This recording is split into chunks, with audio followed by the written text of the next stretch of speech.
Um, let's see. Where do I want to start? Um, Today was, in some respects, a better day, and in others, not as much. I find that my patience is continuing to dwindle. Probably more with respect to my dogs than myself. I actually feel like I'm getting a little bit more patient with myself with respect to my work and things of that nature. But I think that so much of our lives is about healthy boundaries. And sometimes we have healthy boundaries that are set up, and people or situations or circumstances still disappoint us or prove themselves to be extremely challenging. And I've found myself being more and more impatient with like very, very little things that don't really carry that much significance in the grander scheme of things. For instance, tonight, I have to buy this. I have to buy this really expensive blood glucose. It's called Glycobalance. It's this dog food that is for dogs with diabetes, and I bought it. I bought the smaller bag thinking that, I need to see if Layla likes it and will eat it before I buy more of it. And because of the diabetes, her appetite and her taste for certain things has just changed so considerably that it's really hard to figure out how to get her to eat. And if she doesn't eat, then she can't have her insulin, and she has to have her insulin. So tonight I made her food, and she'd been eating the new food mostly fine since I bought it. But for whatever reason, in the last day or two, she does not want to eat that particular food unless it's completely covered with this canned food that comes with it. And she, for whatever reason tonight, didn't even eat that. And so then I just had to give her the straight canned stuff, which doesn't have any fat. Anyway, it's too much information, but I've found myself getting so frustrated in those little moments where I just like I almost lose it. And instead of just being like, okay, shit, she doesn't eat her food, guess I've got to switch it up, then I just snap. I immediately snap, and I'm like, Layla, if you don't eat this, you're gonna die. And it's not untrue, but it's not helpful either. And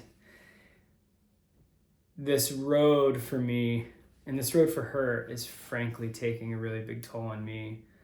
And I don't know that I really see the effects of it yet, because I'm in the middle of it. But yeah, it's hard. And I think it's also taking a toll on her as well. I mean, her body is effectively, had there been no human intervention, it would just be shutting down. And if she were an animal in the wild, she'd find a hole or a cave or something and curl up and die. And, for the longest time, I've had dogs now for 16 years, and Layla, who's 12, I've had most of her life. And I don't know that I've always set really great boundaries around me taking care of myself and prioritizing my life. And that's partly necessary. Dogs, if they're domesticated animals and not wild dogs, They require attention, support, care. Otherwise, you're a negligent owner. And I'm not a negligent person, but I'm fairly negligent of myself. And so I find that when I can't be in control of a certain situation that I'd really like to control the outcome, then that's when I snap. I snap with myself a lot. I snap with my dogs sometimes, mostly because I feel like we're coming to the end of both of their lives, and that's tragic for me to even think about. And I've already had to go through a couple of instances with both of them where that is a reality that I have to grapple with in the moment, and then they bounce back, and then they're fine. And it's a really weird up and down cycle, but lately, like the last month or two, my life has revolved around taking care of these animals. And there really does come a point where it goes kind of beyond reason. And one has to ask themselves if it is logical, if it makes sense to kind of put everything that you're doing aside to keep your dogs alive. Within a degree of reason, like, yes, we should do what we can to nurture and take care of our animals, but then I feel like right now I'm getting to a point where, like, I don't know that Layla is going to keep getting healthier. She will forever have diabetes. She will forever require insulin. She will, at the age of 12 or 13 right now, start to just develop more and more things that make life for her more difficult, life for me more difficult. And today was kind of one of the first days where I felt like maybe putting her down is the right thing to do. I knew it was the right thing at some point in time, and I knew that it was an option before now because of her health. But, you know, I just see this sort of like tire in her eyes where she's just exhausted. And back to this idea of boundaries, like, am I encroaching on, is that the right word? Is that the right way to put it? What boundaries have I set up such that I can look at her and say, I am doing what is best for you. I'm doing what is best for me. And I've taken this as far as I can. And I've hit my limit. I don't want to lose my patience. You know, I don't want her to die suffering, you know? And yeah, so anyway, I'm kind of rambling, but I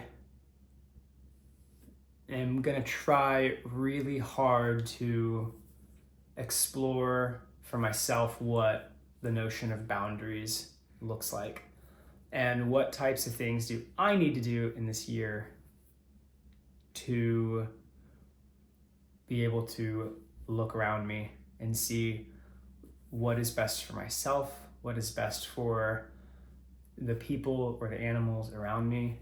How do I take care of myself? How do I take care of them? You know, how do I do that with grace, but with fortitude, with courage? Yeah, and not being so hard on myself.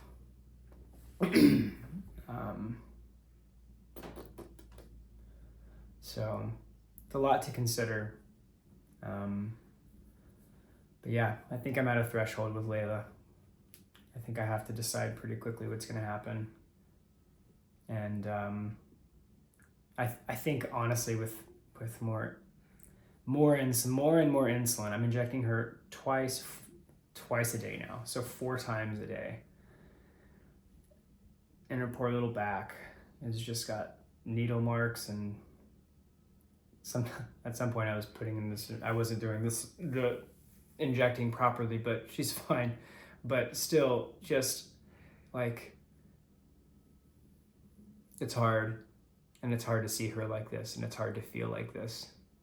So I feel like I'm at an impasse, and we have to make a decision, and that's really hard.